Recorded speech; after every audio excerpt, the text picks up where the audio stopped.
जेवढे क्वेश्चन दिलेले आहेत ना त्यातला एक क्वेश्चन असतोच म्हणजे असतोच. म्हणजे आता आपल्याला काय करायचं, या दोन्ही इक्वेशनला सायमल्टेनियसली सॉल्व्ह करायचे. सायमल्टेनियसली म्हणजे एकाच वेळेस दोघांना सॉल्व्ह करायचे. आता जे याला काय म्हणायचं, आपण ही इथंच करू, याला 1 मानू, याला काय मानू 2 मानू, बरोबर. त्याला 1 मानलं, त्याला 2 मानू. आता इथे कंडिशन काय आहे, इथं दोन्ही व्हेरिएबल्स जेव्हा समान असतील तेव्हा काय केलं जातं, त्यांना सॉल्व्ह केलं जातं. म्हणजे ॲडिशन केली जाते, सबट्रॅक्शन केली जाते. हे आपले म्हणजे जे आहेत ऑपरेशन आपण याच्यावर करतो. पण आता एक गोष्ट लक्षात ठेवून काय, आता दोघांचे साइन जेव्हा सेम असतील, लक्षात ठेवा दोघांचे साइन जेव्हा सेम असतील तेव्हा इथे काय होईल, वजाबाकी. काय होईल, वजाबाकी म्हणजे सबट्रॅक्शन होईल. आणि दोघांचे साइन जेव्हा डिफरंट असतील म्हणजे प्लस असेल वरच्याला, जर 5b प्लस असेल, 3b एक प्लस आणि एक मायनस असेल तर इथे काय होईल, ॲडिशन होईल. लक्षात आलं. जर दोघांचे साइन सेम असतील तर काय होईल, सबट्रॅक्शन होईल. बरेचसे मुलं इथं कन्फ्यूज असतात. आणि दोघांचे साइन जर डिफरंट असतील तर काय होईल, म्हणजे इथे आहे इक्वेशन 2 हे इक्वेशन 1 मधून वजा करावे. करून इक्वेशन 2 इन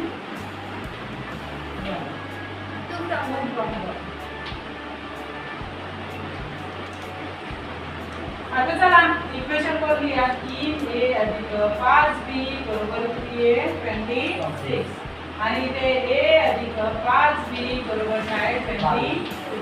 आता काय दिलेले आहे आपल्याला, दोघांचे साइन सेम आहे म्हणजे काय येईल, सबट्रॅक्शन आहे. काय येईल, सबट्रॅक्शन.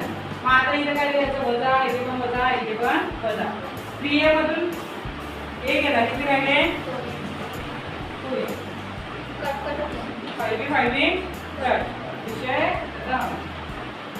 26 मधून 22 गेले, किती राहिले 4, 26 मायनस 22. इकडे काय होईल, डिवाइडला 4 भागेला 2, 2 4, एक नंबर काय आलं तुम्हाला 2. समजले. आता अधिक 5b बरोबर किती होतं 22 होतं की नाही. आता याच्या जागेवर काय लिहिलं मी 2. काय सांगितली होती, याची व्हॅल्यू काय प्रूफ करायची आपल्याला, a = 2. काय करायची आहे, a = 2. समजलं.